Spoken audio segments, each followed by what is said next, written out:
just when you thought it was safe to go back on Spotify, UK Thrashers podcast is back. Sorry about having a couple of weeks off. 1 week was planned, the second week was a bit of a technical fuck up, but we're reloaded from the blue screen of death and we're back. This week we've got an interview with Nottingham Thrashers Incinery, but before that, let's kick off with some Hellfected. This is Fire at Will.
And that was our mates Hellfected, who've been working hard during lockdown to make sure they've got new music coming soon, so keep an eye on their social media feeds.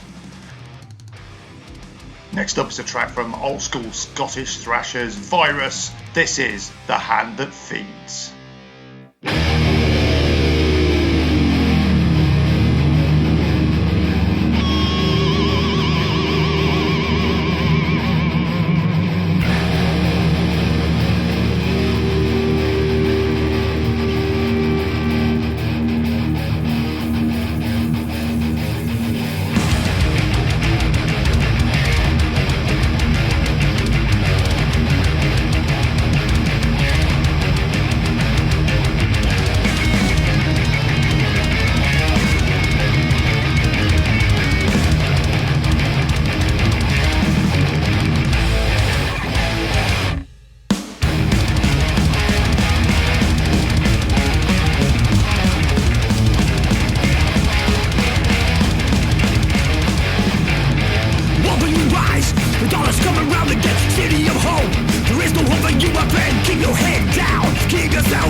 try our best to bring you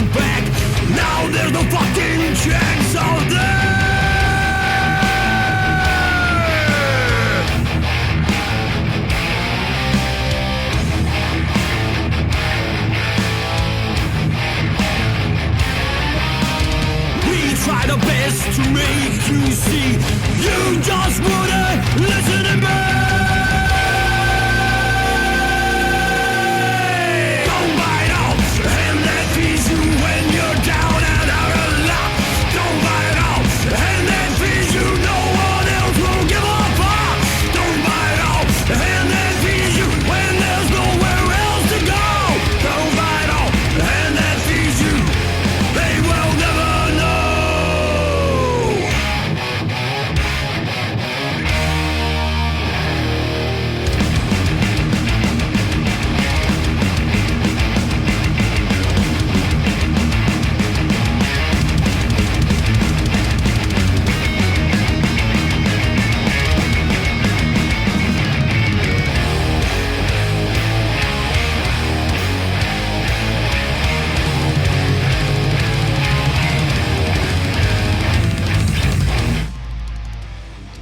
And that was Virus, taken from their 2020 album Evolution Apocalypse.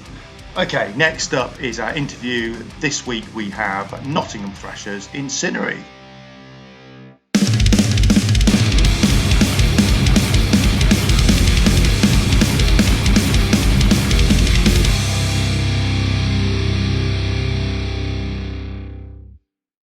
Okay, this week in the studio we have got Nottingham Kings of Thrash Incinery. Welcome to the studio, guys. Hi, mate. Thanks for having us. Yeah, thanks. No worries. Please introduce yourselves, what you do in the band, and kind of better name check the missing members because they'll feel like they're missing out. We don't want too much FOMO on the whole thing. I'm David. I'm the bass player. I'm Jason. I'm one of the guitarists. And we're missing Steve, our drummer, James, our vocalist, and Kenny, the other guitarist. Okay, cool. So you guys are a bit of a sleeping giant, I think. You know, you've been on the UK scene for 11 years, I think, by my quick Google before and looking at your bio on your website. How did you guys get together in the first place? So like you say, it was probably about 11 years ago since we first made Incinery. It was basically me and Kenny were in a band prior to this, and then we left that band and decided to kind of go more the thrash route. So we kind of made Incinery with a few other members before the current lineup as it is. We knew Steve from a previous band called 2 Minutes Hate, and we just started like rehearsing with him and doing like a couple of songs to start off with. It kind of grew from there. So, and then James was in another band called Heliquin, and he tried out for us, and we got on well. And then DSU came about through from Golter. Andy Golter. Yeah, we had a mutual friend we'd been knocking around in bands with, and I was living in Leicester at the time, and he couldn't do it, so they asked me to come over and try out instead, and it worked out. It kind of worked out from there. We started writing our own material, and so kind of here we are. Those previous bands, you say you kind of moved more down the thrash route. What were those previous bands? You know, you weren't playing glam or something. You weren't all wearing lycra and. Terry did it. Me and Kenny were in a band called Gift Wrap Fist, so we were more sort of like groove metal, kind of based, quite heavily influenced by Pantera, funny enough. But so we came from sort of the groove metal band from there. We kind of mix that into a bit of our music, but I think we'll cover that sort of later on. Yeah. Okay. What is that kind of? If someone hadn't listened to Incinery before, how would you kind of describe the sound? What are you? That sounds really weird, but you know what I mean. I think a lot of people have used the term post-thrash, which, you know, I'm not quite sure what that is, but we've sort of started off with a lot of our roots in being fans of sort of Exodus and Testament and the usual sort of Bay Area bands. But I think over time, and as we've had more releases come out, we've a bit more of our own sort of sound. I think it's sort of natural when bands start playing that you cleave quite close to your inspirations because you play what you like and you like what you listen to. But if you want to get sort of, you work on your songs and you work on how they sound, and they sound a bit more like you. So hopefully they sound like us. So, over the time, 11 years, you're doing 2 EPs, and this is now your second LP. That's fairly slow bubbling. Obviously you've had a Metal to the Masses win in the middle of that, or in the early days. Was that so? Is that choice, or is it just reality of having real day jobs and real lives, or is it, or how does the pace of what you're trying to put out kind of work as a band? It's a bit of both. I mean, we're very much, like probably a lot of the bands you speak to, everyone's got day jobs and trying to fit it all in around everyone. Some of us have got kids and trying to like sort all of that out. We had a bit of a lineup switch around between sort of 2015 and 2017. So we kind of had to sort of go through learning the songs again, and then Jason was able to come back, and so we're back to our like original lineup, which has kind of helped the writing process a bit. So it's just been time.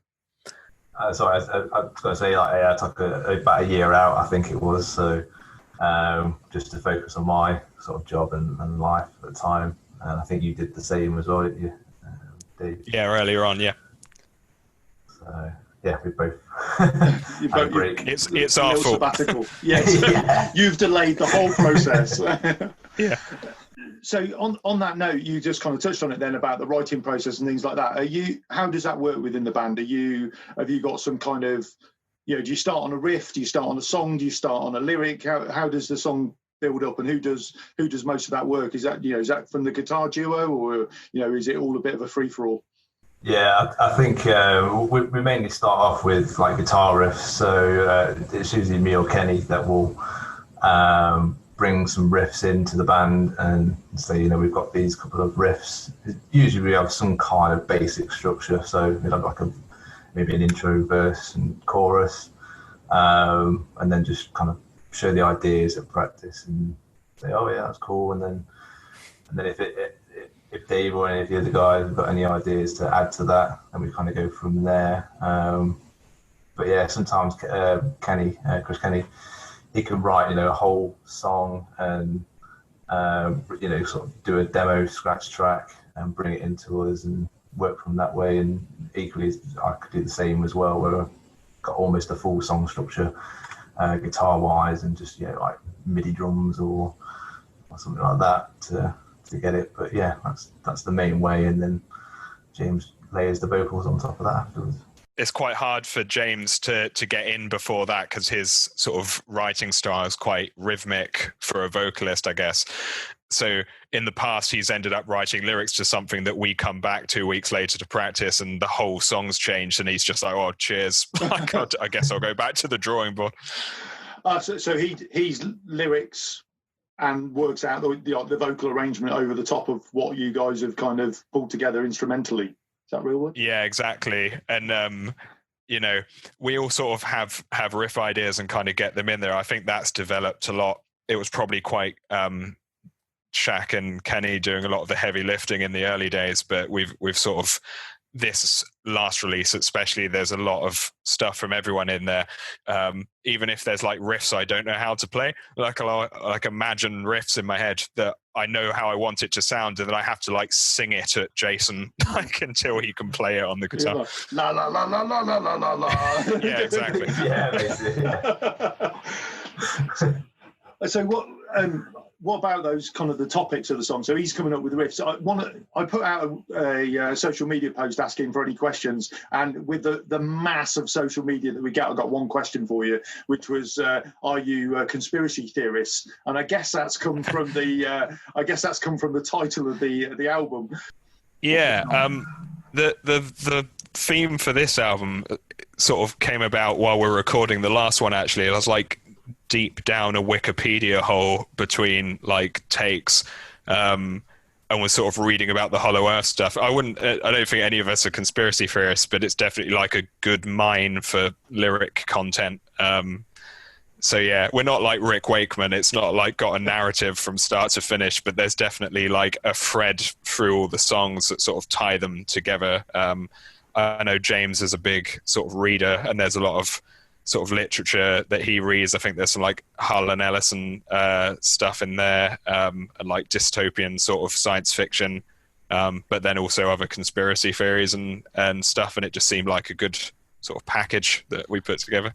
So it's not a concept album, and it's in a, as you say, it's not a Rush concept album, but it's got a kind of common thread that if you listen to it as an album, there's a bit of a backstory to it. Yeah, exactly. Like, we like it all to sort of fit together and sort of hang together, but yeah, we're not going to be writing Journey to the Centre of the Earth. This is as close as you'll get. So the first single came out, was it last week? Yes. Last week, it was last week, yeah. So, Who knows what day it is? We're all in Groundhog Day. So Falling Into the Sky, how's the reception been? It seemed to, our reviewers really enjoyed it. What about everyone else? How's it gone? I was going to say you guys liked it. Yeah, the other reviews have been equally positive, which is pleasant. I think when you're a musician or like you're anyone, I guess, who does any sort of art, like, there's apprehension as soon as you release something you've been doing for a couple of years, like into the wild, and people who haven't heard it start to give you feedback. But it's been positive, and hopefully the rest of the album's equally well received. Is there an element of that? Is it like only you guys and kind of close friends, I guess, have listened to this, and then suddenly you're going to release it all into all these, into all these people with fucking opinions, which is and everyone's got one. So is there a bit of apprehension, or have you just got to, suck it up and let it free at some point? Yeah, I think there is a little bit, but I guess we're more excited that because we've taken a long time to write this and do this album, that we're fairly confident that it sounds pretty good. So yeah, we are quite confident. So so we're kind of excited, but yeah, you're always sort of a little nervous as to how it's going to be received by everyone. But yeah, luckily so far, everyone seems to have enjoyed Falling Into the Sky so far. So, yeah. I think we've definitely got better as songwriters. I know it's easy for us to proclaim that, and everyone wants to say that when they're out with their new thing coming out. But I think before it was probably fair to say we had like some good riffs, but we've really worked and because we've recorded it ourselves for the most part, we've had the time to really work on the songs and have multiple drafts. And with Dead, Bound and Buried, we were working to a bit of a deadline, and we were getting up into the month running up to it, and we still had songs we needed to sort of get where we wanted them. Whereas this time there was probably a draft of the album ready at least a year before we recorded it. And that really gave us the time and sort of space to make all the songs better, which I would do next time. It's a much better way to work. Is there a balance though? Do you get to the point that someone always wants to kind of polish it a little bit more and tweak something and re-record and do, redub that, or you're quite good at saying, right, enough's enough. This is good to go.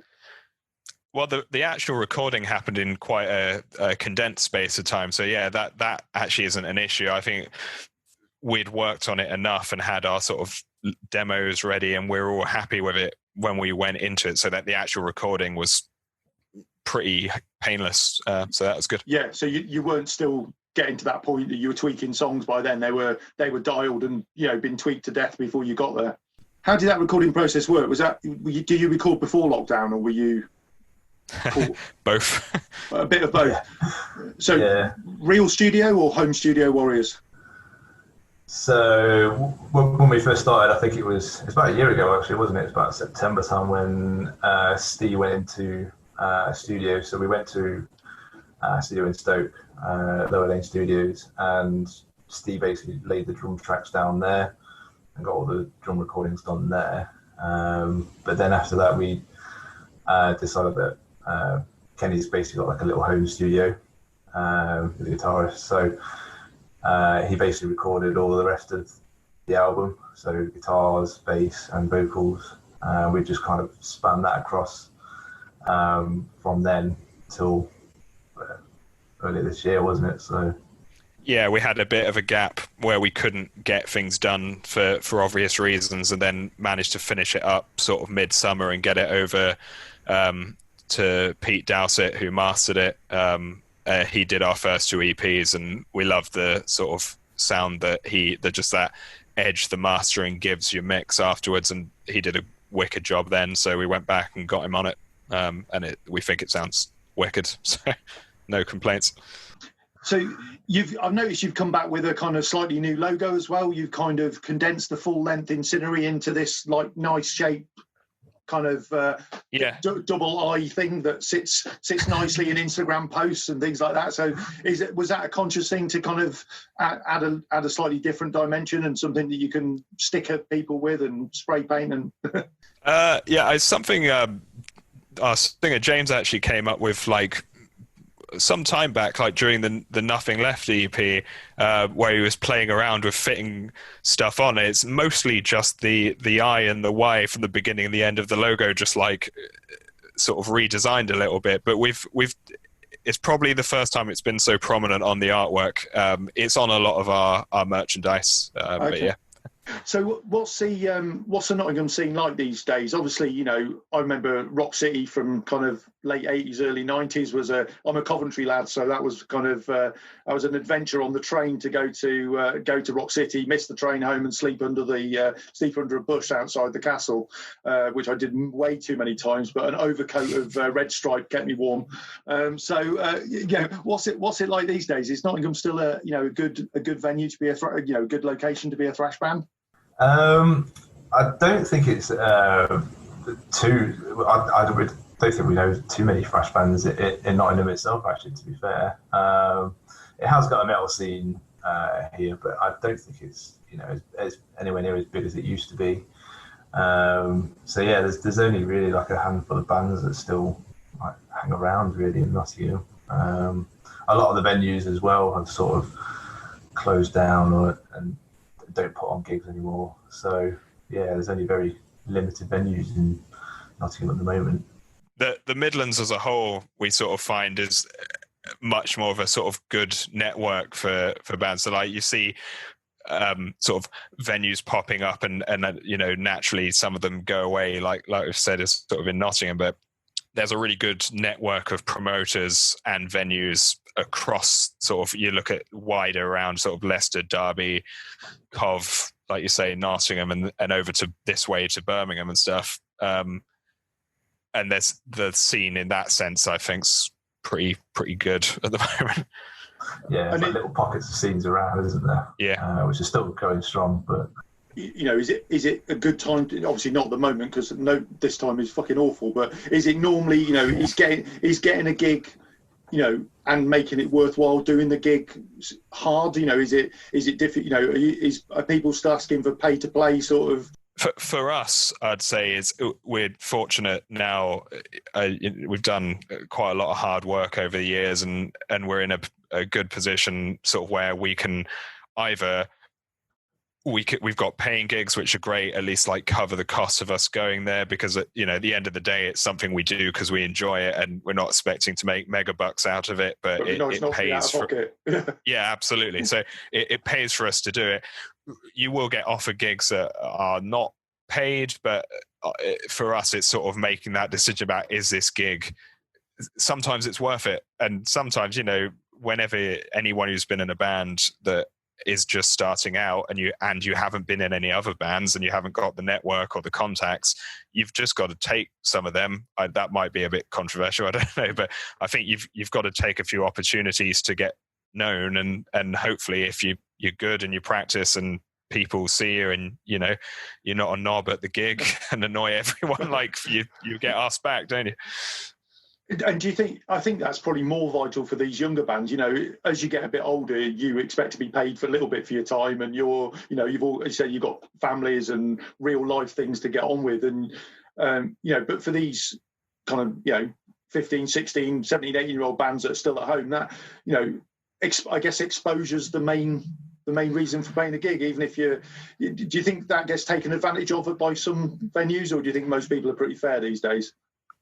I think it's a difficult balance that you have to make yourself. I know I've maybe contradicted myself a little here, but you wouldn't want to tell people just to go off and do everything for exposure, because to some extent you've got to value your own time and value yourself, and otherwise everyone will, not everyone, but some people will take advantage of your good sort of nature, I guess. But you've got to make a judgment, and sometimes you do have to just make sure you get seen. And most promoters, to be fair, are good if they stick around. It's a two-way street, isn't it? If promoters aren't good, bands don't want to work with them, and most promoters will look after the bands as much as they can, whether they're Exodus or someone it's their first gig. So on the other band front, you kind of mentioned a few. There's a fairly small scene around kind of Nottingham, and then the wider Midland scene. What other bands are you kind of listening to yourselves, and the guys you'd like to go, you wouldn't mind playing some gigs with, and things like that? Who are the kind of bands you think are making some real literal and metaphorical noise at the moment that you kind of you see on the UK scene?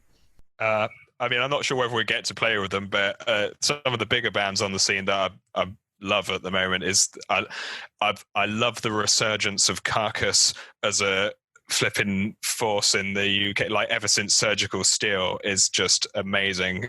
I'm so happy that band is back and playing stuff. They're just like a riff machine. And the new Anal Nafrak and all the Anal Nafrak stuff is brilliant. Sort of bands that we see at the gigs we play, Dog Tired up in Glasgow, they're amazing. I don't know if you've heard them, but check them out. They're fantastic. And Internal Conflicts from Leicester. They've got an album from a few years ago called The Rising Tide that's excellent. And we've been gigging with them for years. So. What about yourself? Quite a fan of Solitary.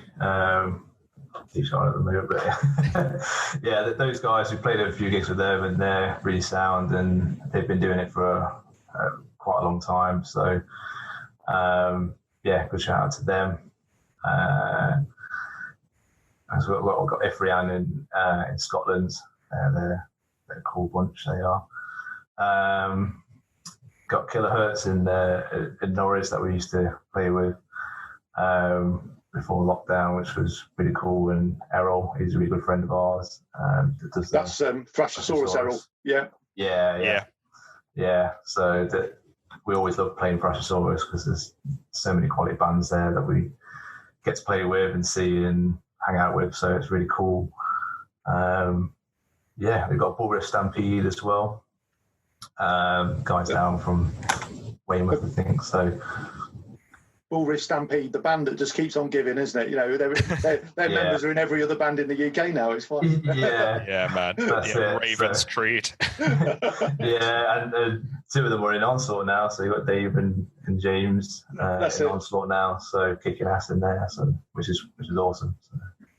That's good. So what about the younger bands? Do you kind of keep an eye on the, as I said, I kind of end up doing a mixture. I got the old dogs. I did, Jeff from Onslaught, and I did the Solitary guys and Cope from Virus over the last kind of couple of months. But then I also do the other end of the spectrum. I had Steel Mage with, 14-year-old drummer and things like that. Are you keeping an eye on these kids and seeing what they're up to about, or you kind of just let them get on with their thing and you get on with yours? I never really see a lot of a sort of divide. I mean, obviously this year is hard because I don't feel like I couldn't even tell you what the last live gig I was at. Probably one we played, but no, it's sick. There's so much great talent in the UK, and I guess we're in a lucky position. We get to see a lot of it, like Shaq said, because you play something like Thrashosaurus, and I think we must have played it 4 or 5 years in a row, and like you say, you go back, aren't you? Yeah, but you go back and you see some of the guys who play it nearly every year, like Shrapnel, are just always amazing, or like Savage Messiah. But then there's always new stuff that you wouldn't have seen if you hadn't showed up to see it, and it's always something new. It's excellent. In fact, I'd say playing in a band's a great way to make sure you do keep up to date with all that stuff. Do you think the scene's pretty strong at the moment? We've had comments that this is probably as good as it's been since kind of late 80s. Do you agree with that? Yeah, I think the rise of sort of digital album sales has been a real kick to the gate in on letting bands get past those sort of gatekeepers. you think when I was buying albums, 15, 20 years ago, whatever, and you had to go down HMV and buy your CDs from there. And yeah, I mean, flipping, we wouldn't have got in there, I'm sure. And now you can go on Bandcamp and you find everything you want. And it's, there's a lot to be said for the good and bad of social media and all that stuff, but it gives you a platform. And then it's up to you to some extent. So if there's talented bands out there, they've got a chance to get their music out in a way that never existed. So I think it's really strong. Do you think it's hard as well, though? I guess, how many bands can you kind of consume, for want of a better term? There's when you're being bombarded with listen to this and have a listen to this track, do you think there's a risk that some bands will get left behind and missed, or do you think the good will come to the top anyway? Yeah, I think that's the good of the pros and cons about social media, is that it's a platform where you can put your name out there quite easily, but because of that, it can get quite saturated. There's loads of other bands that are also doing the same thing, so it's just trying to have that edge in trying to promote it in the right places and get noticed and getting recognized, really. So I mean, Spotify is great for that. When you follow artists, you'll get recommendations, and that's sort of how I find a lot of my new artists in that. So it's really useful for that. But yeah, like I say, it's when they're on Spotify, you don't actually get a lot of money coming back from that. It's mainly more just for promotional side. So yeah, it's like pros and cons, really. Yeah, you've got to do a lot of streams on Spotify to make put a couple of or something. Yeah. you're not even putting a couple of quid of fuel into the petrol tank to take you to the next gig, are you?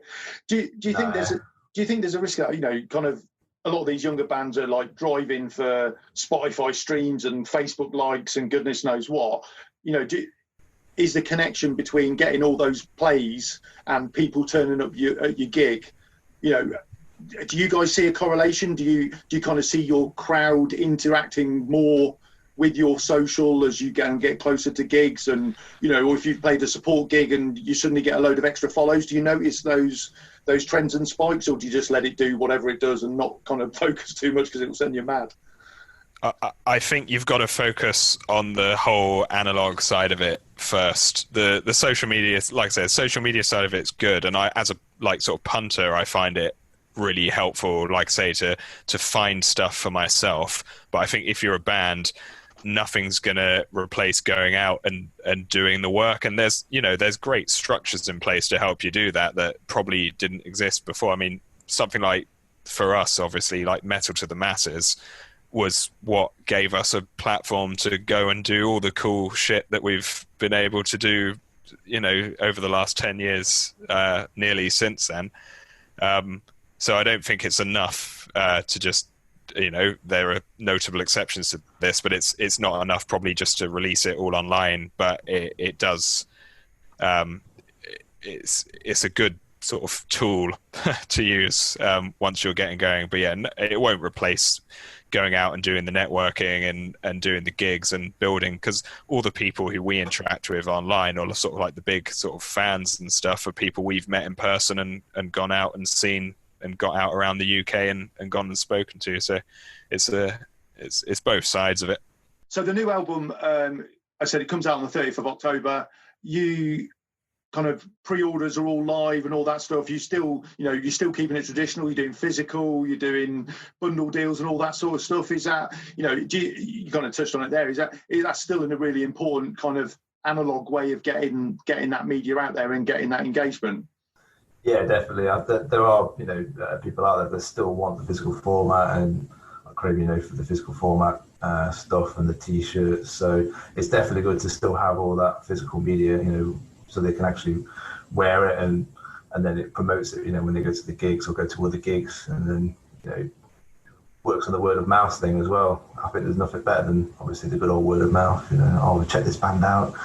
And then if you got a CD, and then you can just put it on in the car or let, give them to borrow.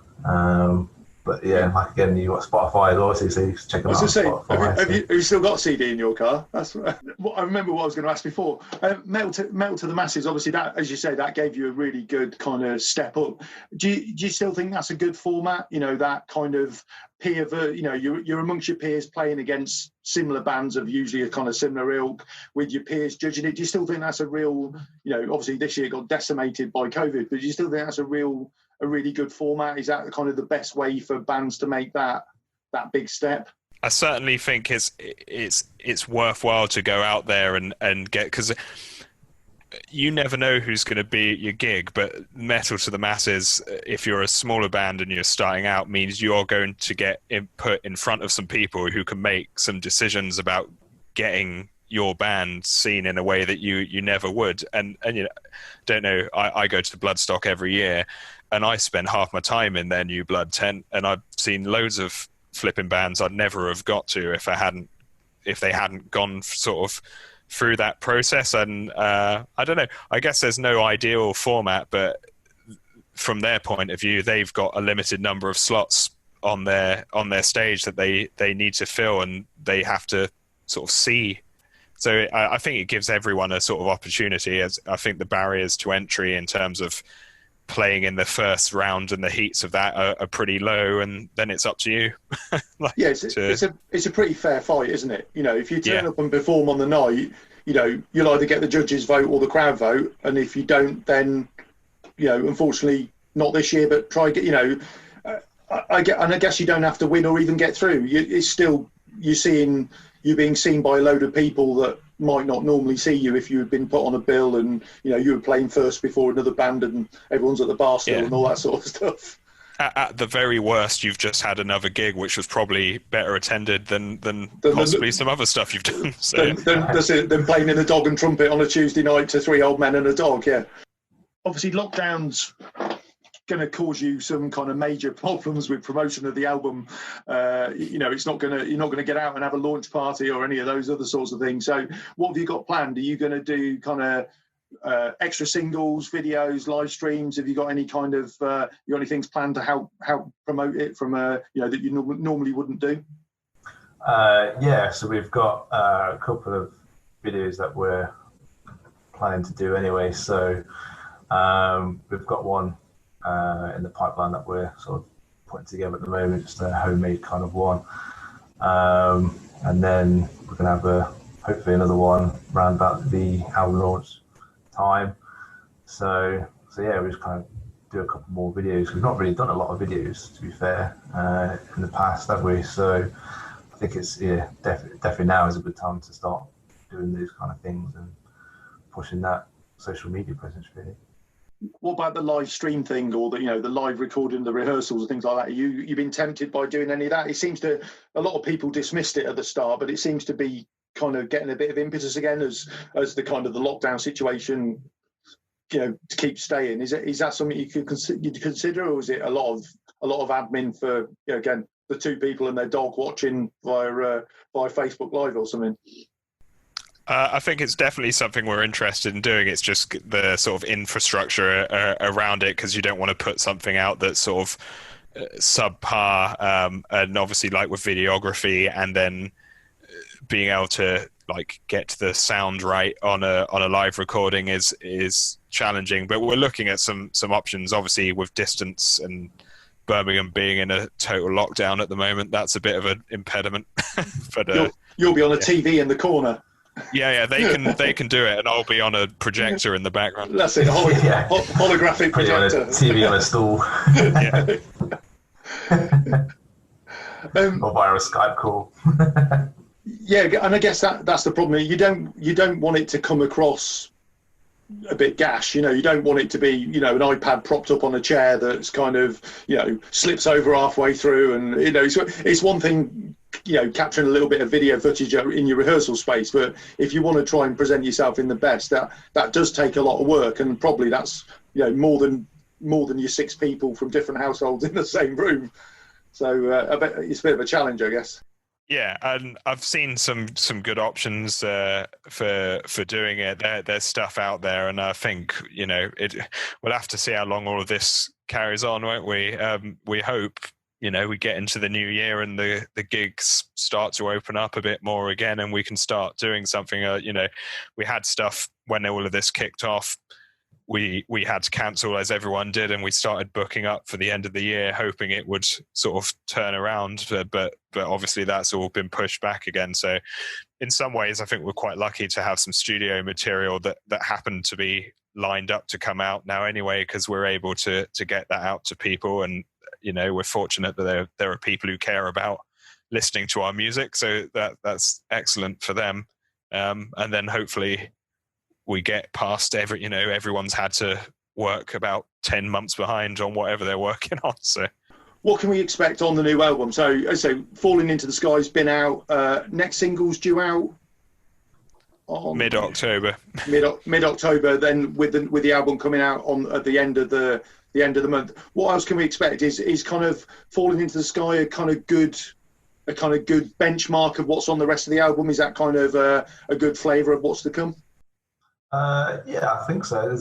We have got some quite varied songs on there as well, but I think Falling Into the Sky was one of the short songs that we had, so it was just like fast and punchy, so we'll release that and get a good feel on how well received it is, and seems to have done all right. So yeah, we have got some like kind of slower songs as well, and we've still got some faster songs to go. So yeah, we've got a good mix, hopefully, to call. I think it definitely follows the trajectory of the previous album for us, and just in terms of finding our own sort of sound that is a little more distinctive from sort of cookie cutter sort of thrash. So I look forward to you hearing it. Hopefully you can tell us. Yeah, no, I'm looking forward to it. So you kind of you mentioned at the start that people had said you were kind of like proto thrash or post thrash or whatever what does that mean? Do you see yourself as a thrash band pure and simple, or is there is it harder to define those genres now? There's a lot more death metal creeping into a lot of bands, and you kind of touched on the groove element. Where do you think you sit? I think there's a bit more. I mean, we're obviously a thrash band, but there's more elements that bleed into it. I'm a massive black metal fan. A lot of the guys like a lot of death metal, and I would never say we're not like Vreed. Like it's not like gonna be full on black metal and thrash sort of mixed together, but the elements sort of, you can't help but your influences sort of come through in what you play. So it'll just be interesting to see. I mean, we've played gigs before where we've been booked on as a thrash band and showed up, and it's like we've got in a flipping time machine back to the mid 80s, and everyone else there's in like blue denim shorts, and we're just sort of stood awkwardly in the corner. They're all in high tops and cut off sleeve Exodus t-shirts. Brilliant. Yeah, exactly. So I mean, yeah, there's definitely a little more in it than just that sort of straight thrash sound, but it's hard to put your finger on, I guess. Yeah, I think the core of us, is thrash. We're all fans of the Exodus, Testament, Slayer, Sepultura stuff, all the early stuff. So that's always going to be in there. But like Dee was saying, we've got influences, outside of that, black and death metal and stuff. So we just like to try and add that in to the mix, to give it a bit more of a different sound and more modern sound as well. So I like sort of the new thrash as well, like Silosis, so stuff like that to kind of creep in as well. I just think it's just better for us to be sort of different than your traditional thrash band. Yeah.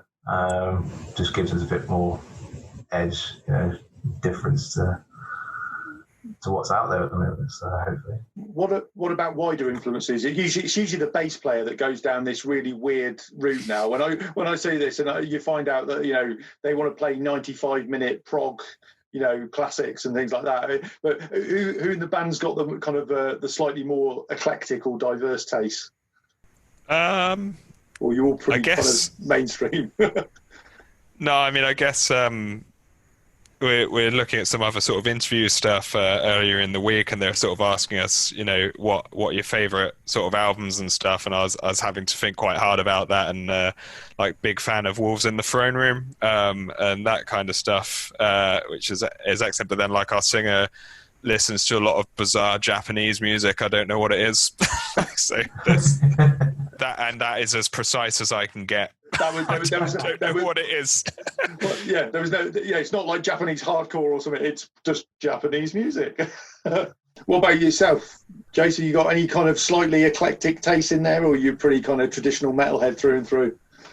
I'm sort of more of a traditional metalhead through and through, but I do like other kinds of metal, folk metal, like Interferum, bands like that, and like some of the older black metal bands like Immortal and Abath and death metal. So yeah, it's more sort of the mainstream bands from different genres within metal.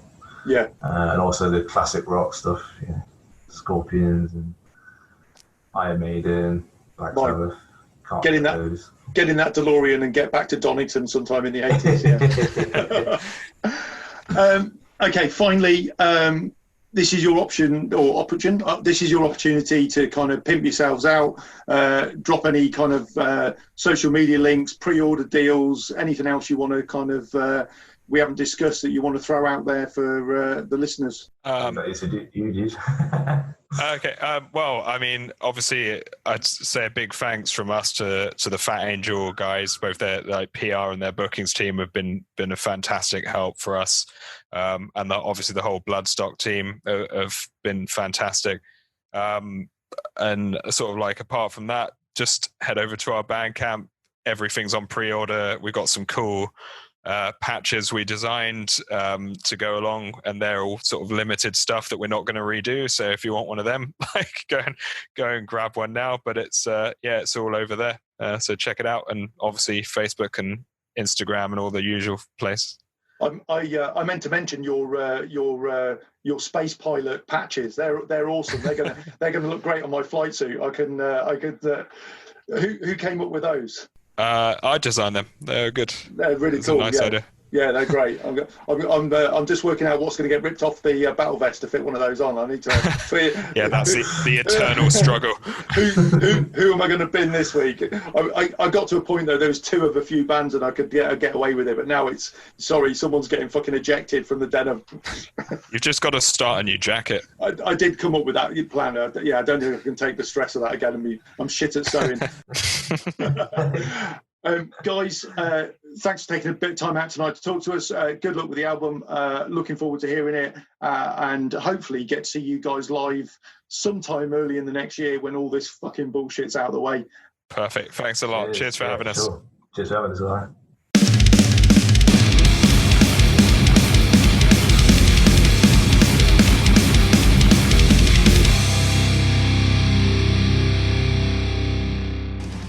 And thanks to Incinery for joining us in the studio. Okay, this is Incinery. This is their brand new track taken from their upcoming album Hollow Earth Theory. This is Ellison.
We march on. Softly the lies we tread. Unbreak of that glass panes. And enter the torture, cruelty and pain. Nevermore. I'll save you. I save this place. Our Savior. I am. I hate you. I hate this place. I break you. I am. Footprints of walls of darkness. Why clean your conscience clear? Bring forth the joints and pointers. Let's make the right with fear. A life of hopeless torment. No injustice in care. They paint the joints and pointers. My breath of countless years.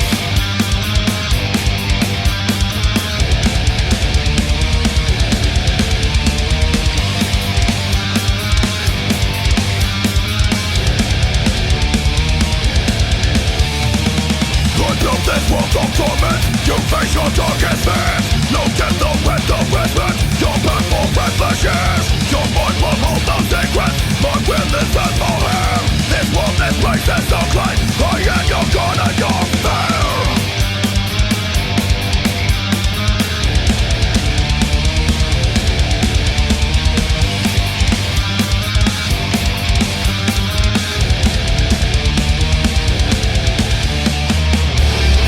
I'll save you. I'll save this place. Our Savior. I am. I hate you. I hate this place. I break you. I am.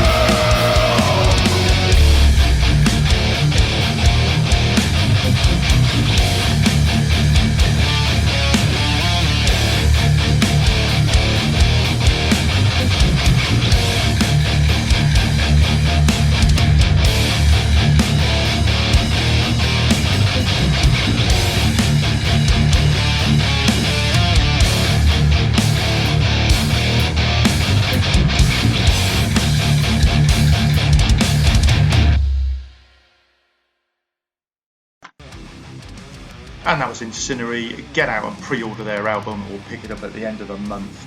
Okay, next up is this week's international act. This is a band from Osnabrück in Germany. They're called Savage Blood, and this is Violent Attack. Beware for the climb when monsters rise. Sweet Mother Earth, we all must die.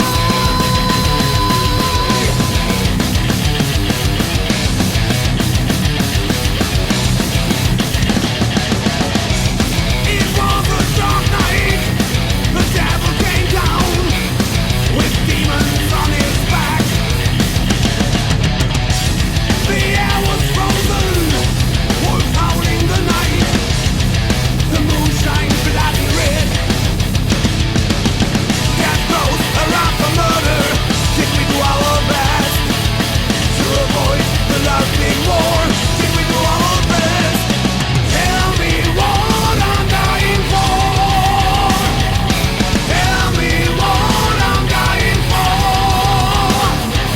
This is World War. Stop this World War. Stop this World War now. This is World War. Stop this World War. Stop this World War now. We'll be a victim of a violent attack. We'll be a victim of a violent attack. We'll be a victim of a violent attack. Violent attack.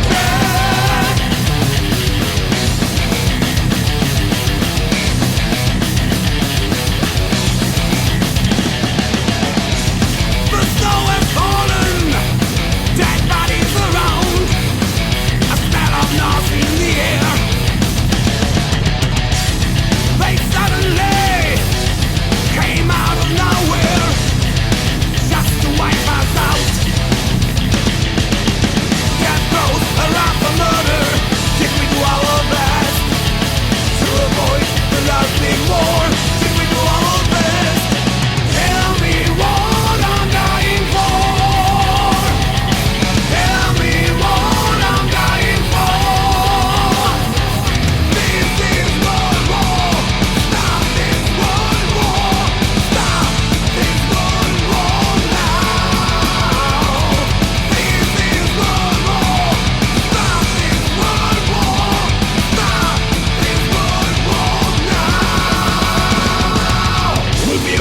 of a violent attack.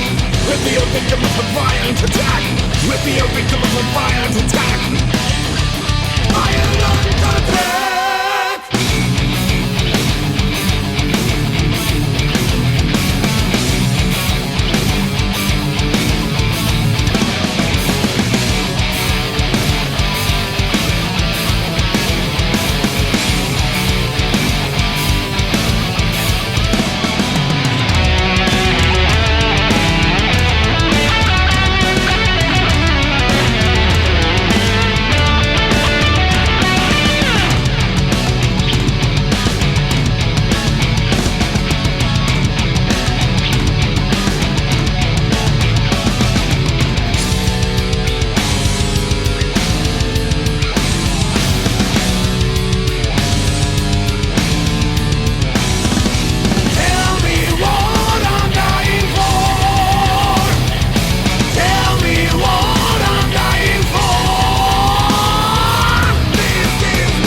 And that was melodic German thrashers Savage Blood, taken from their album Downfall.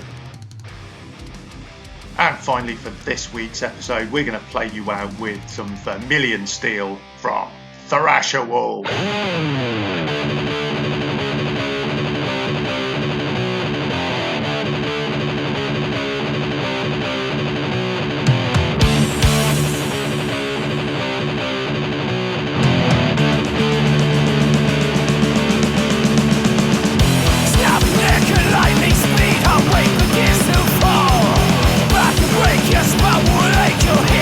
Just call.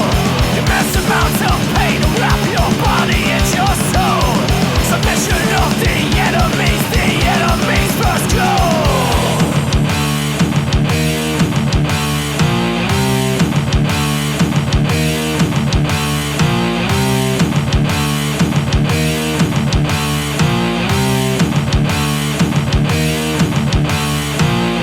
Bloodshot eyes will stare on down the pathetic forms of life.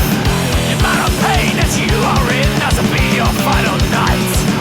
Final strike will send you down to the place that waits below. Before to meet the devil, and you've been forced to know. Hell awaits in hell's arena. You're a slave in hell's arena. Pain is yours in hell's arena. Heaven denied in hell's arena.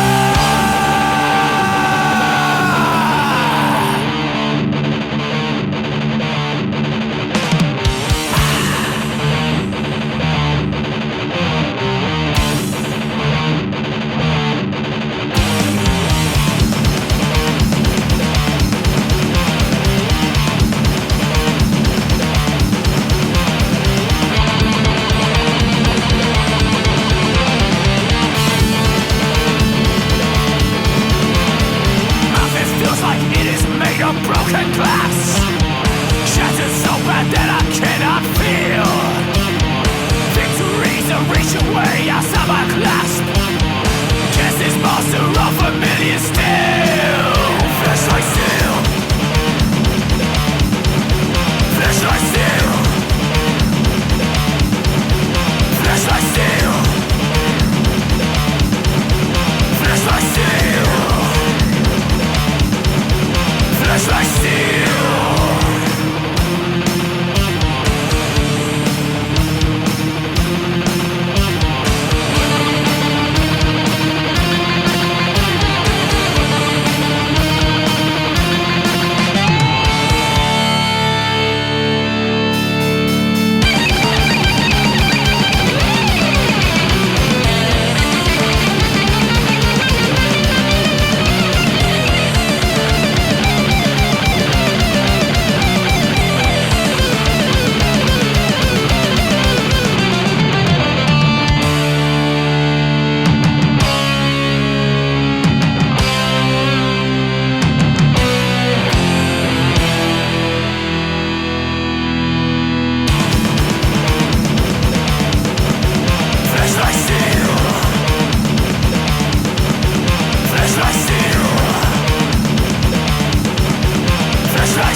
And that's it for another episode. Thank you to Incinery for joining us for an interview. Thanks to all the bands for letting us use their music, and thanks to you guys for listening. See you soon.